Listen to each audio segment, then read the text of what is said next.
Hey, I just wanted to quickly plug that if you guys want any tutoring, some new slots have opened. If you look in the description, there's a link to my physics and maths tutor profile in which I do tutoring on there. Hello everybody, welcome back to another episode of the A-Level Cookbook. Today we're going to be doing the OCR A-Level Chemistry A 2020 Paper 2. It says, what is the name of the compound below? So immediately I'm seeing that there could be Z isomerism, right? But the issue is we've got all of this stuff going on here, right? Now, there's the Kahn-Ingold prelog rules, which is basically which helps you assign a priority to things. And the rule is that the atoms of the higher atomic number are the ones that have higher priorities. So for example, that's an atomic number of 1. That's lower priority than this, which is an atomic number of 6. And then here, bromine, for example, its atomic number is 35. So we're going to pick the ones that have the higher priorities and see. So this is higher priority on this side. This is higher priority on this side, right? That's lower and that's lower. So the two high priorities on the opposite side. So immediately we know that it's an E isomer, so it's not Z, so those two are out. Okay, so the next thing, then we need to look at the differences between these. So I'm not going in trying to name it off the bat. I'm just trying to rule out what problems there are and cross out what I can. Now here I can see this is pent-2-ene, this is pent-3-ene, right? So this is going to be the highest priority carbon. That's 1, 2, 3. So it's on the third carbon and it's here, the alkene group. So in this case, the ethene group takes the priority over the bromo. So that means we're going to have 1, 2, so it's going to be pent-2-ene, and then the 3 bromo. So it's going to be whichever one is that, which is A. Which statements about the bonds is correct? So the CC bond in ethene is more polar than that in ethane. Well, not really, because it's between the two same atoms. For the sake of A-level chemistry, you're going to work with the principle that a difference in electronegativity would make it more polar, right? These are both not going to really be delta positive or negative because they're the same atom, so that one's out. The sigma bond is stronger than a pi bond. That is indeed correct, because pi bonds break more easily than this. For example, if you have like a saturated alkane and you try and add like Br2, nothing happens. It's because these are stronger and it's saturated, right? So that one's definitely correct. The HCH bond angle in ethane is greater than that in ethene. No, because of the same bond angle around that area. And a sigma bond is formed the sideway overlaps of p orbitals. No, that's a pi bond. So that's wrong. It's B. Which of these reagents will not react in HOCH2, blah, blah, blah, right? So here, this is HOCH2, so this is CH2, and there's an O and an H, so I know there's an alcohol group there, and there's C double bond OH here, so I know there's a carboxylic acid. NaCN and ethanol will not react with this because it needs H plus to be able to do anything, so that one's out. So that's actually A. Now, if we look at C2H5OH, that's an alcohol, and we've got a carboxylic acid, and if we have an acid catalyst, they're going to make an ester, so that will react. That's an acid anhydride, which will be able to react with an alcohol in the same way as a carboxylic acid would, and would make an ester, so that one's out. And then concentrated H2SO4, this has a carboxylic acid group and an alcohol group, so it would self-polymerize to make a C double bond OOC polymer ester link like that. Which compound can be refluxed with acidified potassium dichromate to form an organic compound with that formula? So here then what I'm looking for is well, if we oxidize this any further, we'd get carboxylic acid. So those can't be the ones that we're oxidizing any further. Simply just because if we tried doing that, then we would end up adding an extra oxygen, so it'd be O3. So immediately you're out, and you're out. So then it has to be C. So if you look here then as well, we can get a ketone if we sort of oxidize that, but this can't go any further because that is a ketone, so it's C. Which structure shows a section of polypropene? So propene is, remember, 1, 2, 3, and this, and then it's obviously going to be spread out. So in this case, it's polypropene that's not going to have any double bonds in it, so that one's out and that one's out. So now we're stuck between these two, C and D, right?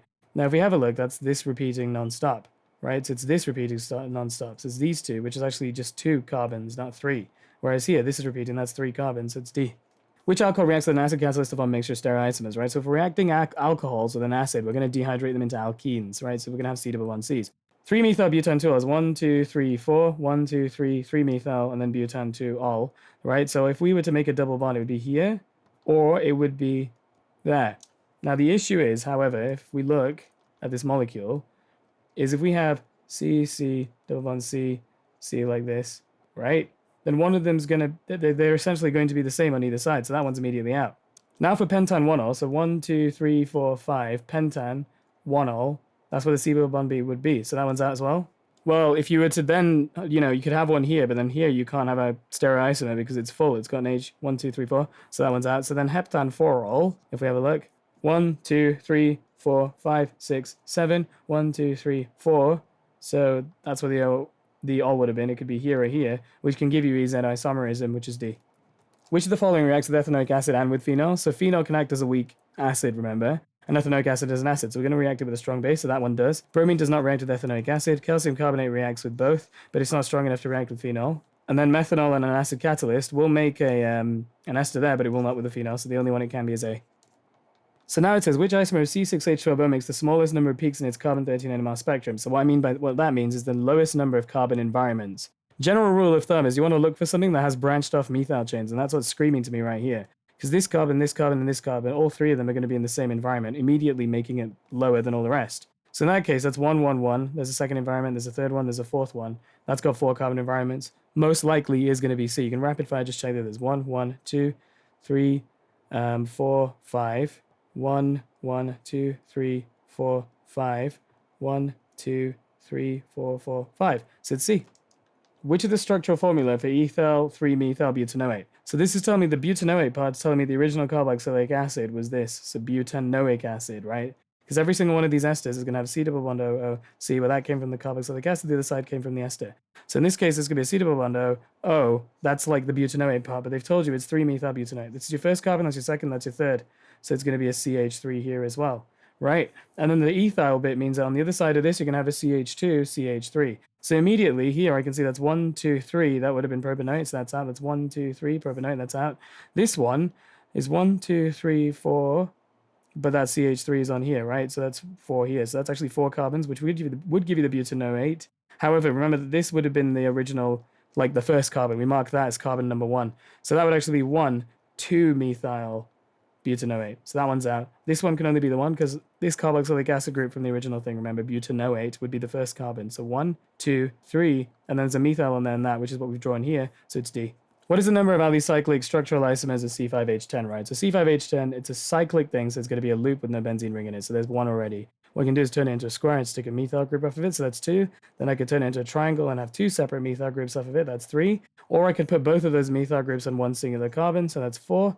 Or I could have another, like, put both of those, I can have like an ethyl group coming off of this, so that's 5, so it's C. Complete combustion of 1 gram of a hydrocarbon gives you this much carbon dioxide. So all of the carbon in this carbon dioxide will have come from this hydrocarbon, right? So I can work out the moles of the CO2, the moles of the CO2 by doing 3.38 divided by 44, which if you do that gives you 0.0768 moles, right?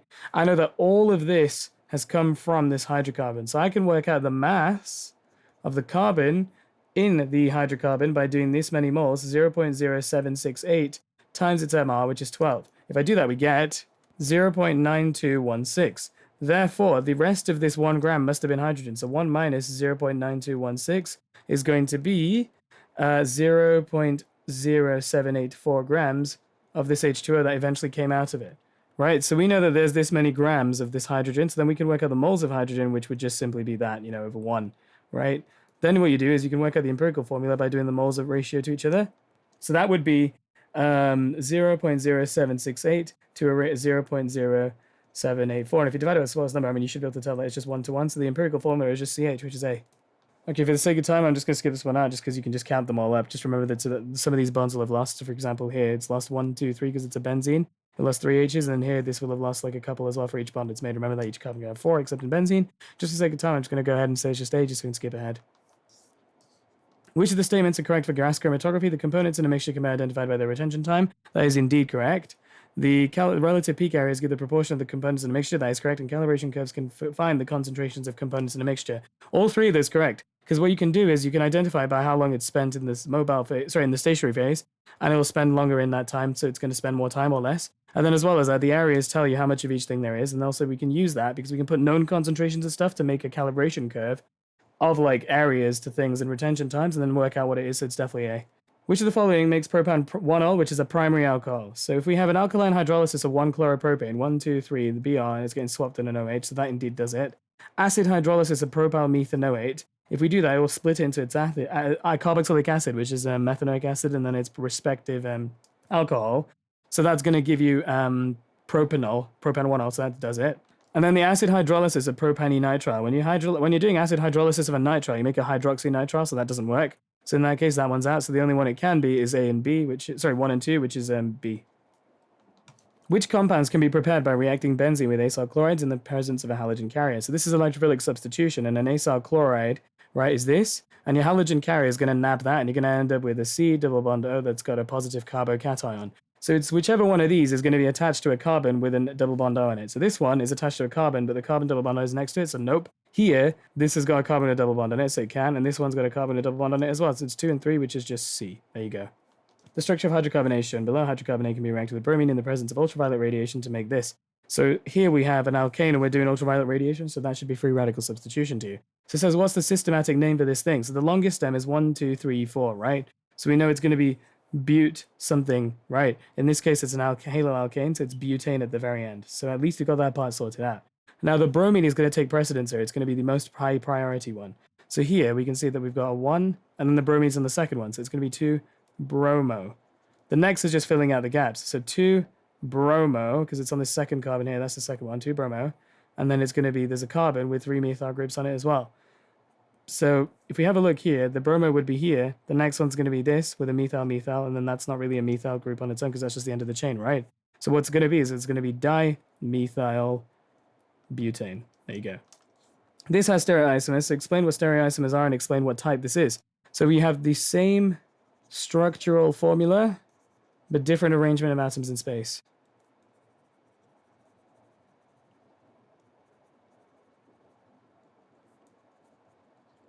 And the type of stereoisomerism in here, well, if you think about it, there's no double bonds in it, so EZ isomerism's out. And the only other one that you can think of really is optical isomerism, but not to be cheeky, we should probably figure out what it is properly. So then in this case, it has these stereoisomers here, so there's a Br here, right? So this carbon has got a H on it, it's got a Br on it, it's got a CH3 on it, and then all of this stuff here. So there's a chiral center there. So that's optical isomerism. Then it says to draw the 3D diagrams for them. So always start with a chiral center and then draw the rest out. So here's this, here's the dash lines, here's the wedge, here's the straight line. So we know this is the carbon that's chiral, so it's got a Br here, it's got an H on that side, and it's got a CH3 here, and then the rest. So the CH3, 3C. You could write it like that, or you could draw it, either's fine, and then you just do the mirror image. So in that case, H3CH, and then CCH3, like that. Complete the table to show the mechanism for the reaction of hydrocarbon A with Br2 to make this thing here then. So it says use skeletal formulae for all organic compounds and use dots to show the positions of unpaired electrons. So this is an initiation reaction. This is free radical substitution. Initiation is all about making them radicals. So we're going to make 2 Br radicals using UV light. Next, propagation is where a radical attacks a non-radical thing and then makes a new radical out of it. So this is going to react with a bromine radical, and it's going to end up making one of the things is going to be HBr, because this is no longer going to become a radical, but this will. So then what you end up with is this whole thing here, and it's asking specifically for this one. So you can't just put the radical anywhere. It has to be on this carbon to end up giving what we want. So then you would draw the radical like that. Then this radical will then go and attack another thing that isn't a radical, that isn't itself. So it's going to attack a Br2 like this. So then if I draw this again, it's going to react with that. We're going to end up making a Br radical, and then this Br is going to stick on there like this. So it ends up being that. Then it says state 2 limitations of using radical substitution in organic synthesis. Well, can you see how we still have a radical here and we still have a radical here? This is going to go and react more, and it could react with itself, and you can get all kinds of things as well. So you can have further substitutions, and that can lead to a mixture. Well, further substitutions, actually, that's the same point. It can lead to a mixture of multiple products, right? Then there's obviously more termination steps, and then there's different termination steps and all that stuff. That all comes under one same point. All of those lead to the same problem. The other problem, though, is you can have substitution at different positions on the carbon chain, which is where it gets really annoying, because here they're actively instructing you to put it on this carbon, but it can go literally anywhere.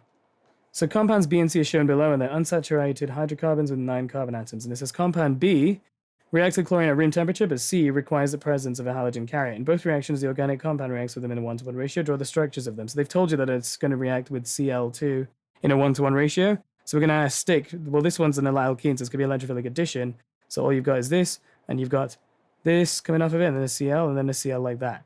And then the rest of it's there. This is benzene, so it's going to be electrophilic substitution. Now remember, to do that, you're going to have to take one of these Cls and turn it into an electrophile. The other one's going to go in your halogen carrier catalyst and eventually make HCl. So what you end up with is you've got a benzene ring here like this, and then this, but then the Cl is stuck on there like that. And the other thing to appreciate, sorry, I should have mentioned, is that these methyl groups are 2,4 directing as well. So that's your first one, that's your second one as well. So you've got to make sure you just put it in that place. Then it says, explain the relative resistance of chlorination compound C with B. So we need to compare them side by side. The only fundamental difference between B and C is that B originally, was an alkene, and this has a benzene ring in it. So the only difference between them must be the fact that there's a benzene ring. So then in terms of B, in B, these pi bond electrons are localized, whereas in C, they are delocalized in a pi system.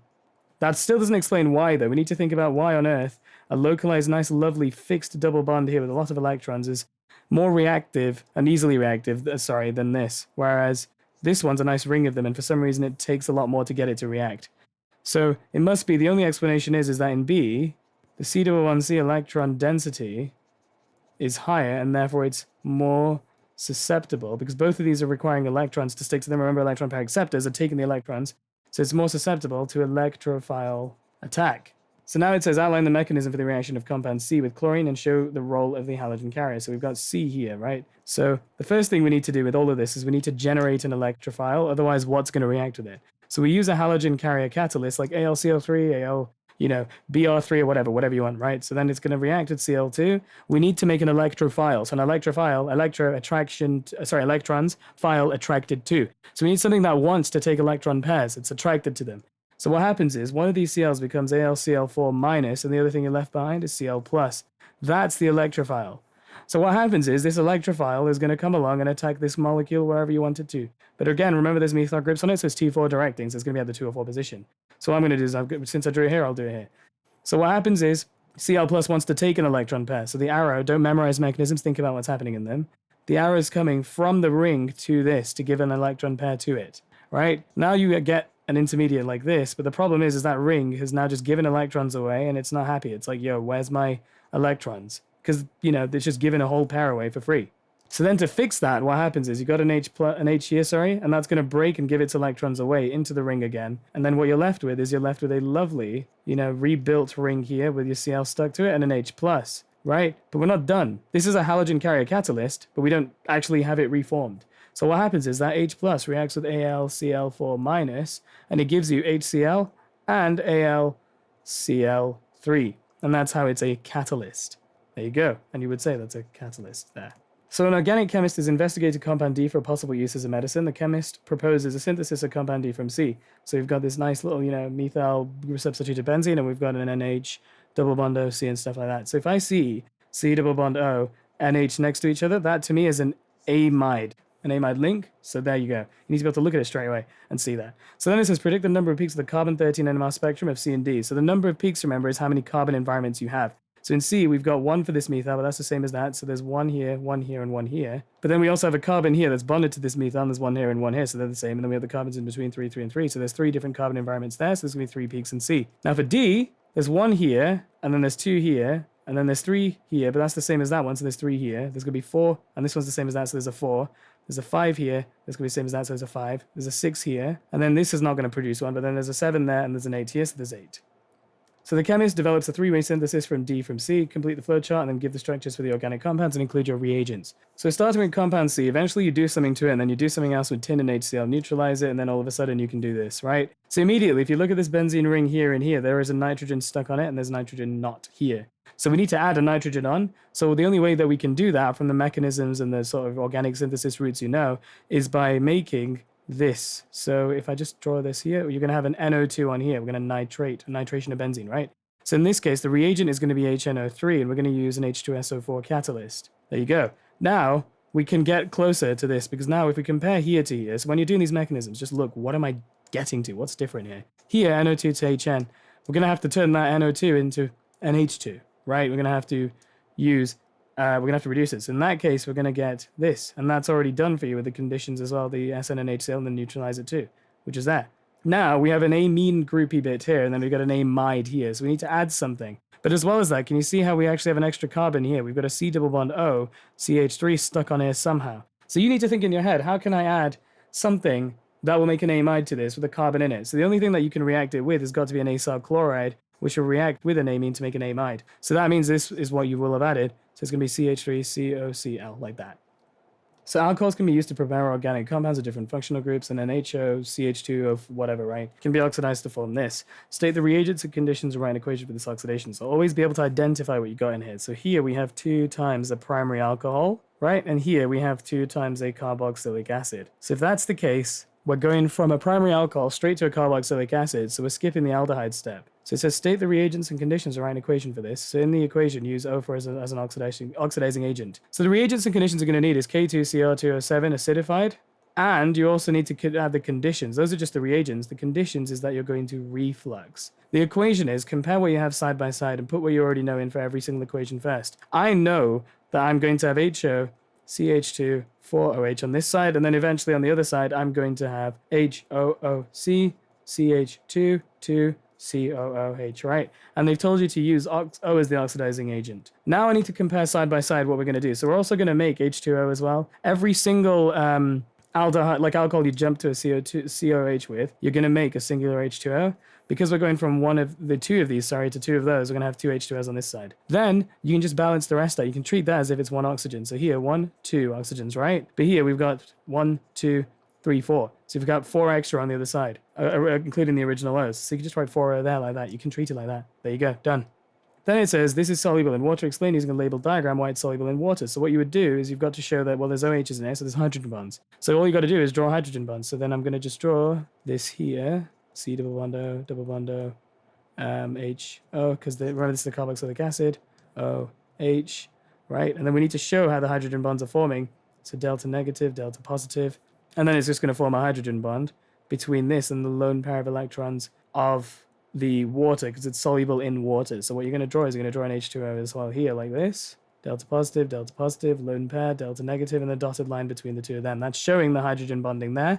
You need to include the dipole, you need to include the lone pairs, and you also need to include, the fact that there's hydrogen bonds in this. You need to actually label that it says hydrogen bonding. So now it says, here's this thing, and these two react to form polymer E. This is an alcohol, this is a carboxylic acid, so we're going to get an ester link in it. So immediately I know there's going to be C double bond O, C in this. So then it says draw one repeat unit of this. All you do is you just draw like the bits that went. So in the carboxylic acid, that OH will have disappeared, and the H from this will have disappeared. So you just open up the sides. So in this case, it's going to be C double bond O, and then like we're going to leave that. We're going to leave it at C double bond O and take the OH off, right? Then it's going to be Then it's going to be CH2, 2. Then it's going to be C double bond O, O, and then the ester link, remember? So C, and then whatever's on this side. So remember that the H is gone, and that's where the O's gone. So it's just going to be the CH2, 4, and then we're going to leave the O open like that. There you go. Governments are encouraging the development of biodegradable polymers to reduce the dependency on persistent plastic waste derived from fossil fuels. Polymer E is a biodegradable polymer. Suggest why? Well, look at this and say what type of polymers you have in other senses. So the other ones that you've got are things like polypeptides or polyamides, and as well as that, addition polymers. For some reason, this one specifically, they've told you in the question, is biodegradable. So the only thing that I'm going to say is probably something to do with its property, which is that it can be hydrolyzed. There you go. And it can, that's exactly why. A large yield of polymer E can be obtained by reacting a diacyl chloride with this. The diacyl chloride is prepared from this. Complete the equation to show the formation of a diacyl chloride from here. So what we need to do, an acyl chloride is essentially a carboxylic acid just with an OH swapped off for a Cl. So what I mean by that is it's going to be C double bond O and Cl instead of an OH. So we need to think of something that we can react it with. And what you reacted with is something called SOCl2, like this. So there's SOCl2, then all we're doing is we're just swapping this, right, for the Cl. So write what you immediately know first. So there's going to be a C, CH2, 2, C double bond O, Cl, double bond O, Cl, right? The other products, let's have a look what we lost. So we lost an OH, right? So in that case, well, we've lost an OH, we're adding SO, we also need to like factor in those H's and those O's missing. SO will become SO2 in this, and one of the H lost will become an HCl in this. So now we need to balance this out because we're substituting 2 of these carboxylic acid groups. For each one, you need 1 of these, but also you can look here as on so that we've got 1, 2 Cls here. So that's not enough because we have SO2 here, so we're going to have to add 2 extras in, like that. So there you go. So one way of remembering is that every single one of these, you're going to need 1 of these, but in this 2, so you're going to need 2, or you can do that, and there you go. But we're not done yet because we've got 2 SOs, so we're going to have 2 here, and we're also going to have 2 HCls there, like that. Done. So the carbonyl compounds F and G contribute to the flavor of coffee. Compound F is a member of a homologous series. What is a homologous series? So it's compounds with the same functional group. It's nothing to do with the general formula. That's not the important thing here. It's the same functional group, and each successive, so each member you go up 1 by, so member differs by CH2. Predict the molecular formula of this member of the homologous series containing the 24 carbon atoms. So have a look here, and look, so in this F, right? So we have CH3, so there's 1, 2, 3, 4, 5. There's 5 carbons. There's 3, 6, 7, 8, 9, 10. Right, so there's 10 H's, so, 10 H's, and then there's 1 singular O. So they're telling you 24 carbon atoms. So we're adding How many more? 21 more CH2s. They told you in the question, it's 24 carbon atoms, and each successive member differs by CH2. So all you're doing is you're just adding however many, so you're adding what, 19 carbons to this, right? So then we're going to add, remember we're adding CH2, so we're going to add 19 times 2, we're going to add 38 H's. So that means it's going to become, so it's 24 carbons, so it's going to be C24, sorry. We're adding 10 hydrogens because each one remembers CH2, and if we're adding 19 of them, we're going to add 38 of them, so that's going to be H48, and the O is unchanged. So, oh, there you go. Now it says, describe suitable chemical tests with observations that would confirm the presence of the functional groups in F and G. So in F, we have an aldehyde, and in this, we have a ketone and an alkene. So we're looking for C double bond O H, we're looking for C double bond O, and we're looking for, in the middle, remember, ketone, and we're looking for C double bond C. So the question's not really asking you to tell them apart, it's just saying what will you see to be able to confirm that things are there, right? So in F, if we look again, in F, there's an aldehyde. So we want to confirm where an aldehyde is. Now, you can add 2,4-DNP, but that's not going to tell you there's an aldehyde in it. You want to say specifically what it is. So in F, it has an aldehyde, and what we do is we add Tollens reagent, and a silver mirror forms. That confirms an aldehyde is there. You can obviously add 2,4-DNP, but that still doesn't tell you whether it's an aldehyde or ketone. That's F done. Now in G, it's got an alkene.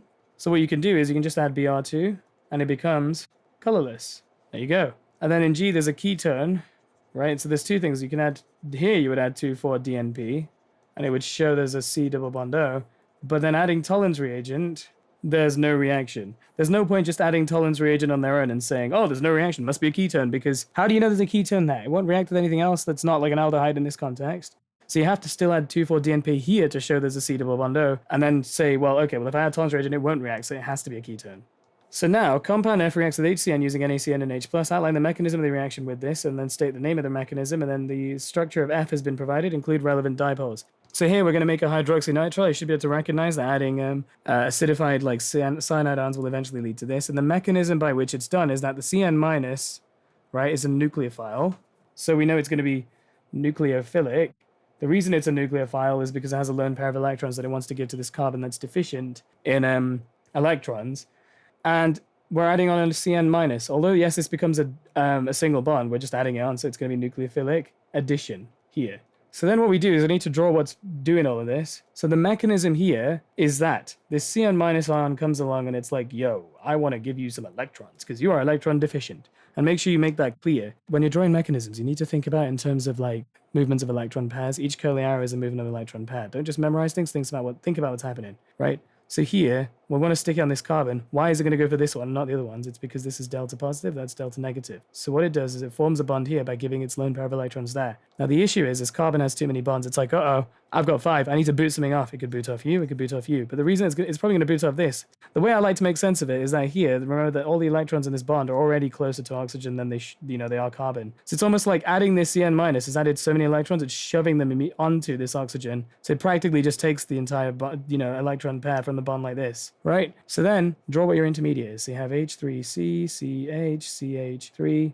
CH2. Then we have a C with an O that's a single bond now, lone pair minus H, and then a CN here, right? But this is not done yet. This isn't happy. So then what we need to think about is how to fix this problem. Now, the reason that they've given you the H+ is because this is where it comes in. You have to use it has to be in acidic conditions because this H+ then takes a pair of electrons like this because that gives you your OH and your hydroxynitrile. So then the next stage is H3C, CH, CH3, CH2, COH, H, CN, like that. And there you go, that's how it's done.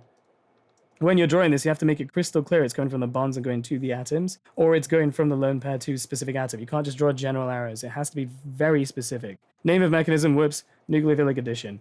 Explain why the mechanism here involves heterolytic fission. Well, if you look at this step here, both of the electrons in this bond are going to oxygen, so it's got a lone pair here, and that's exactly what heterolytic fission is. So it's that one bonded O receives 2 electrons from, so that's the heterolytic part. The fission is the breakage of a covalent bond.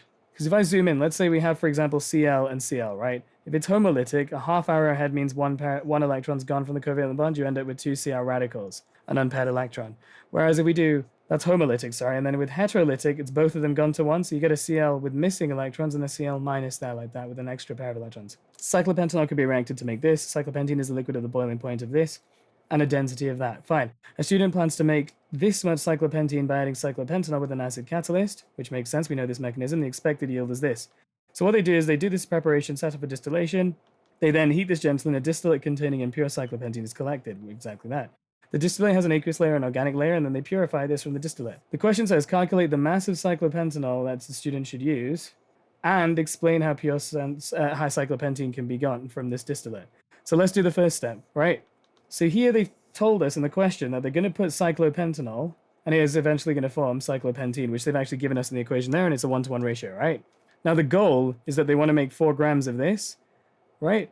And we can work out its MR from its formula, from the formula, and I can just give it you 68, right? Now, in order to be able to work out the mass of this that we want, we're going to have to work backwards using the moles and also factor in the percentage yield as well, and we can see where we go from there. So then in that case, the moles of cyclopentene, and the question's told you that they want to make this much. We're going to use its MR, so it's going to be mass over MR. So blah, blah, blah, blah, blah. I'm just going to write pentene because I'm lazy.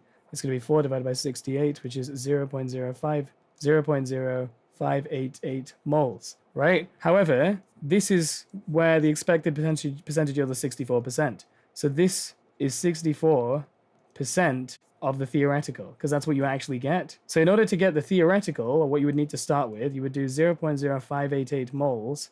So then you would do this divided by the percentage yield as a decimal. So that's 0.064. If we do that, we get 0.0919 moles. So that's how much of the cyclopentanol we needed. Now we can work out the mass of this the cyclopentanol that we need by just doing moles times MR, which is going to be 0.0919 times the MR of this thing now, which I'll just skip ahead and tell you is 64. So the mass of that is 86, which is 7.90 grams. So that's how much you're going to need in order to get to here. That's fine. The next question says, explain how pure cyclopentene can be gotten from that distillate. So the question's told us that we're making 2 liquid things here, right? So that's why we're using a separating funnel. When you're purifying something and separating it, use a separating funnel for 2 liquid things. Or if you're going to do the other way, right? If it's like a solid, you would filter under reduced pressure and all that recrystallization stuff. So what we need to do first of all is we need to get rid of all the other garbage in this experiment that they've used. So they will have reacted with an acid catalyst. So immediately, number 1 is we need to get rid of the acid. So what we can do is we can add Na2CO3 to neutralize the acid.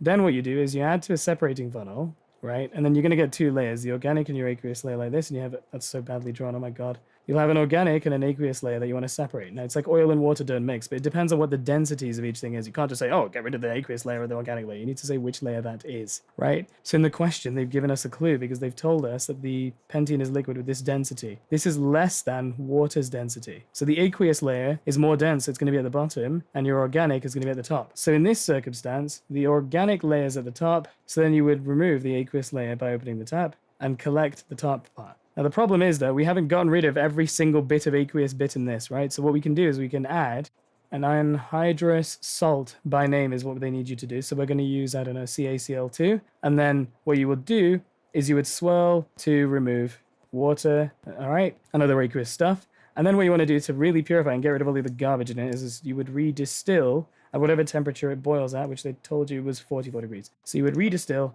at 44 degrees Celsius, and then that would give you a very pure sample. There you go. The organic layer in the distillate was analyzed by IR spectroscopy, and here it is. Explain how the IR spectrum of the organic layer suggests that cyclopentene has formed and the reaction is incomplete. So if the reaction's incomplete, we would have some cyclopentene, so we'd have some alkene groups and some OH groups or CO bonds, right? So we're going to have to go and look for that in this thing here. So if we have a look here, we've got a peak around this range here from what, 3,000, what, like 3,200-ish to 500, which is exactly that, your alcohol groups. So there's an OH at, and don't just say like a general range, say what you're specifically seeing. I mean, it is about 600 to be fair. And then if we keep going further, that's probably a CH, is boring. And then here, what, 1,600, 1,700, so it's about 1,600-ish to, so here you've got a C1C, it's an alkene peak at your 1620, 1680, so 1600-ish, that's what I'm seeing, to 1680. There's not really a C double bond O here, because that's, where is that? That's in like this range here, and that's not really as wide. And also, it wouldn't make sense to make that, because there's no product that makes that, so there you go. This question's about organic compounds containing nitrogen, salt. H has this stuff in it, and you can make garden weed killers, and it says the synthesis of salt H from propanone. So we've got a ketone to start with. Fine. So we're adding an ABH4 to a ketone. It's going to reduce back down, because oxidation, remember, is where you go from an alcohol to a carboxylic acid or an alcohol to a ketone or whatever, right? So NADPH4 is reduction the opposite way around. So if we're doing that, we're going to break it down back into its original, well, not break it down, but we're going to turn it back into its original alcohol. So it's going to be propan 2-ol, like this. right? We're going to have whatever it came from, which is propan-2. So H3C, C, CH3, there's an H there, and then there's an OH here. So between this step and this step, the only difference here is that OH is swapped for a Br. So we need to add a reagent. It's not just saying what you would add like, normally. You've got to add what you're specifically putting in it. So we're going to have H2SO4 and NaBr, because then that Br minus will swap and substitute for this like that. There you go.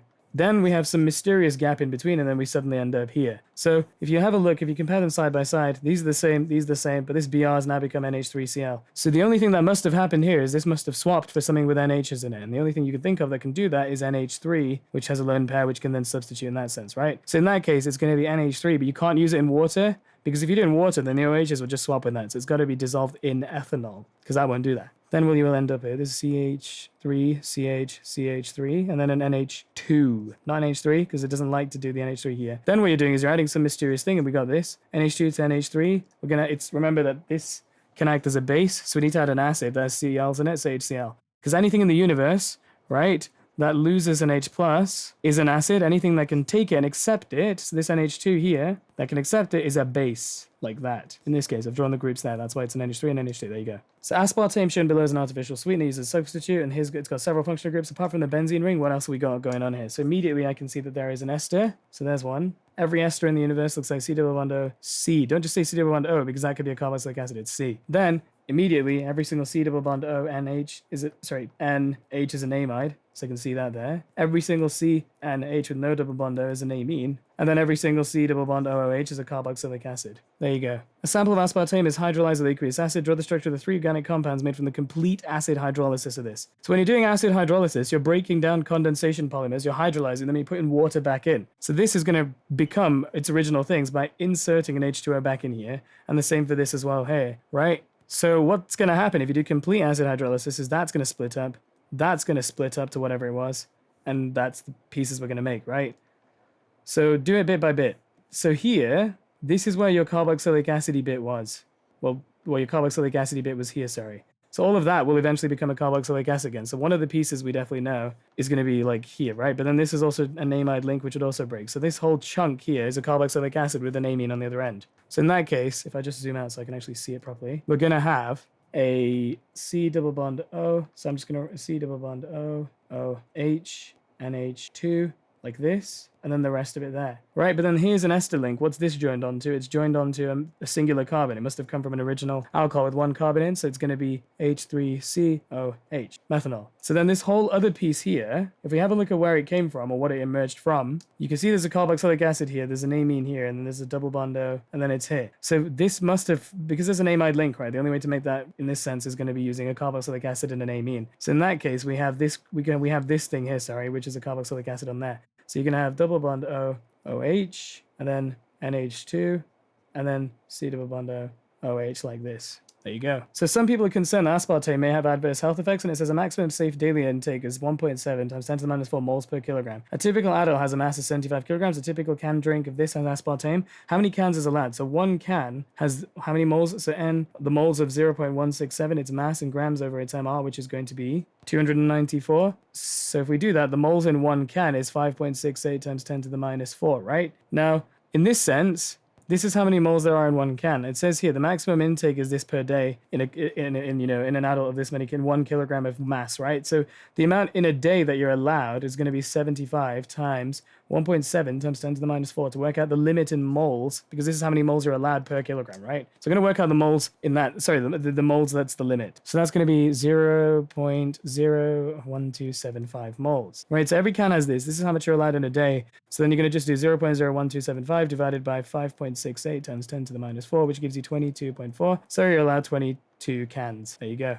Although the figure's gone, I can still just put the answers in from the mark scheme. So at least we can just have that and work with the rest, right? So in this sense, an organic compound I is analyzed with a combination of techniques. We know its elemental analysis is this. We know its mass spec is this. An IR spec, I'm just going to put its findings in here just for the sake of time. So the IR spec shows that there's a peak at 1750 and then another one at 2280. Let's pretend those are there. So then the proton NMR spectrum's here, and it says first of all, let's talk about explaining the use of 2 deuterated compounds in this NMR spectroscopy. The reason we use deuterated compounds is because, well, first of all, one, we can use CDCl3, right? That's a deuterated compound. We use that as a solvent, right? And the other reason is we use D2O, which is another deuterated compound. Deuterium, remember, is just hydrogen, but with 2 instead because it's got an extra neutron. The reason we use that is to identify OH or NH, because the reason is protons, because if you use that, it will remove a peak from them, so you'll have one, and then, deuteriums run with it instead, and then it disappears. So you can help use that to identify OHs and NH, because the problem is if you look at the data sheet, the range is huge across the board, so you never know which one's which. So then, it's saying determine the structure of I using all of your reasonings, showing all your reasonings. So I'm going to get all the bits we need for this question. So let me go do that one sec. It's important that in these questions you are systematic, which means working through things step by step. Don't jump back and forth. Collect all the information you know first, then you can put the pieces together, right? So immediately I know that there is only CHs and N and O's in this, So I can work out its empirical formula. So let's start by doing that. Okay, so then if we do that, we know there's what, 56.69 divided by 12, and then H is 7.09 divided by 1. That's going to be 25.20 divided by 16. That's going to be 7.09 divided by 14. Well, we end up getting 4.72 to 7.09 to 1.575 to... So if you work out the simplest number ratio, we've got divided by all of the smallest number, you'll get 6 to 9, 2 to 1 of all of these. So therefore, its empirical formula is going to be C6, why is it not erasing? C6H9O2N, right? Work out the MR of this and compare it to what the MZ says. And in this case, it is the same as the MZ mass. Obviously, you work it out, but I'm just skipping ahead. Therefore, its molecular formula, and make sure you say this, is C6H9O2N. Okay, so now we know that's definitely what it's eventually got to be. Cool. Now, when you're doing these questions, it's helpful to just work in the order they've given you. Don't jump back and forth, right? I just think that's a bit confusing. The next thing we're going to do is we're going to look at the IR spec, because that's in order, so it wouldn't hurt to do that. In the IR spec, we'd have a peak of 1750, right? So if we're looking at the 1750 range, we have C110 fits that bill, right? And then the other peak we have that I've given us, because we don't have it, unfortunately, is at 2280. So 2280, well, the only one that really fits the bill is going to be the CN. I know that's not 2280, it's just that's what it says the mod scheme for the peak. And I don't have the diagram, but it would, none of the other ones would fit, and it'd probably be a bit more to one side than the other. So then you would write in the IR spec that this peak at 1750 is a C double bond O. And then the other one at 2280 is a CN, right? So now we know that we have a C double bond O in here, we have a CN. Now what you do is next move on to the proton NMR spectrum. So if you have a look at the proton NMR spectrum, you should be able to immediately conclude one thing without having to look at all the data sheet yet. Because there is 1, 2, 3, 4 groups of peaks. So there are 4 hydrogen environments. No, the next thing to do is always do them step by step. Write everything out bit by bit. So then there is a peak at 1.3 ppm. What else do we know? We know it is a triplet. So the adjacent carbon, and we should write this, has N+1 rule, so it's going to have 2 H's. We know its integration is 3, so this thing has 3 H's, right? Then you go look at the data sheet to see what fits the bill, which is HCr. Can you see how that's bold? The reason this is important is because this means if it's HCr and this hydrogen is bold, then that means that this carbon that it's stuck to has 3 hydrogens on it like that, because this is the environment that was detected. So then this piece has to be this, and it's next to a carbon with 2 hydrogens. So now we have one piece of the puzzle. Same thing again. So now we have a peak at 1.7 ppm, right? And list out all of its characteristics. So we know it's a doublet, so the adjacent carbon has 1 hydrogen, and we know its integration is 3, so there's 3 H's on this, right? So then the peak at 1.7, let's go look at what that could be. 1.7, again, 1.7 falls within this range. So again, it's detected this one, but it's told us that it's a doublet, so the adjacent carbon has 1, but it's also got an integration of 3. So we know that this piece here is going to have an integration of 3, so it's a CH3 like this, and the adjacent carbon has 1 hydrogen, so there's only 1 here. Don't add hydrogens unless you know exactly what's going on. I just know this is the only piece. So the pieces that we have are here and here. Next, there's one at about 3 ppm. Same thing. We can see that that's a 1, 2, 3, 4. That's a quartet. So the adjacent carbon has 3 hydrogens. Then the other thing as well is it's an integration of 1. So there's 1 hydrogen on whatever this thing is. So back to the data sheet we go and see what this could be. So if we look at the one that's at 3, it could be a benzene ring. It could be this, or it could be this, right? Now, it can't really be this because it's got a nitrile in it from what we've picked up. So that's out. And it can't be a benzene ring either because the IR spectrum, which I appreciate is not here, doesn't have any peaks in the arenes region. So the only one it can be is this. So then this peak of that is, well, it's picked up this H next to a C double bond O, but this hydrogen, has only been picked up as 1 environment. So there's only 1 on this carbon. So there's 1 hydrogen here. It's next to a C double bond O, but it's also got an adjacent to 3. It's adjacent to this carbon, the one that's picked up, not that one there. So this adjacent carbon has 3 hydrogens like this. So we now know this is another piece of the puzzle. And then last but not least, we have a pK about, what, 4.2-ish? Then that's what, a quartet? So the adjacent carbon has 3 hydrogens. And then as well as that, we know it has an integration of 2. So this thing has 2 hydrogens on it. So back to the datasheet we go and see what falls in that range. So the only thing that's really fitting the bill is this HC signal bonder. That's out and that's out. So then in that case, it's picked up this next to an O, right? So this carbon next to an O, but its integration is 2. So we know that this carbon has 2 hydrogens and it's next to an O of some sort. That's the piece that we know. So then what you need to do is you need to collect all your pieces and then try and piece together what it is using the information you have, right? If you can just do this logical reasoning step, you can secure up to about 4-ish marks easily. Just by doing this and actually talking about what you're thinking about and showing why you're doing this, what's it showing. You should always do that. Sometimes people just can't hack getting the actual final thing. I know for my actual A levels, I didn't. I know why I now, because obviously I'm teaching it, but like when I did my actual A levels, I just straight up could not work out what the compound was, right? Don't spend ages working it out. For your reassurance, I got 4 A stars in my A levels. It's okay. Just write all of the things you can down step by step. If you can't do it within about 1 or 2 minutes, just leave it and move on. No point wasting time. As long as you've done everything else right here, you should secure a decent amount of marks. General rule of thumb is pick one and then build around it, right? So in this case, we have an H, C, H, C, H, H, and then this one has 1, so we'll try and keep it like that unless we have to add extra hydrogens on it and a C double bond O.